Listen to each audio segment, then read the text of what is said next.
le 19h30.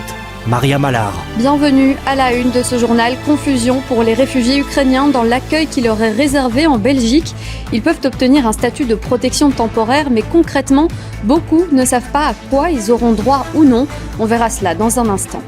2 semaines après le début de son invasion d'Ukraine, l'armée russe est-elle en train de s'embourber? En tout cas, elle n'avance pas comme elle l'aurait voulu. On analysera la situation avec Julien Pomarède. Il est notre invité en plateau. Une centaine de Belges ont rejoint l'armée ukrainienne pour combattre. Mais qui sont-ils et comment leur profil est examiné avant leur départ? Élément de réponse dans ce journal. L'actualité, c'est aussi ce chiffre, 2,30 € pour 1 litre de diesel à la pompe. De plus en plus d'employeurs cherchent donc des alternatives aux cartes essence.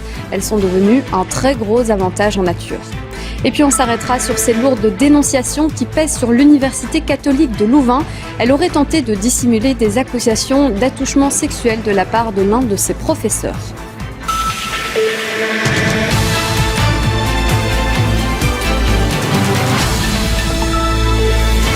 Bonsoir et merci de m'accueillir chez vous. On commence avec ce chiffre, 2,5 millions de personnes ont fui l'Ukraine en 2 semaines de conflit.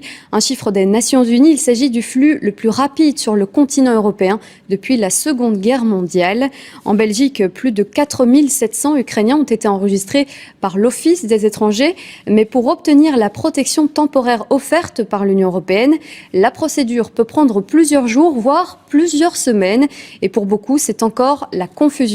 Dans la suite de ce journal, l'inquiétude des écoles face aux factures d'énergie. Certaines doivent aujourd'hui faire des choix pour pouvoir les payer. 12 mois de prison avec sursis et une amende pour Alain Matteau. L'ancien bourgmestre de Serein est reconnu coupable de corruption. Et puis un bol d'air pour le monde du cirque. Le pôle des arts du cirque de la Fédération Wallonie-Bruxelles fait le plein de public pour la première fois en 2 ans. On sera sur place avec Françoise Barré. C'est la fin de ce journal. Tout de suite, la météo avec Caroline Dossogne.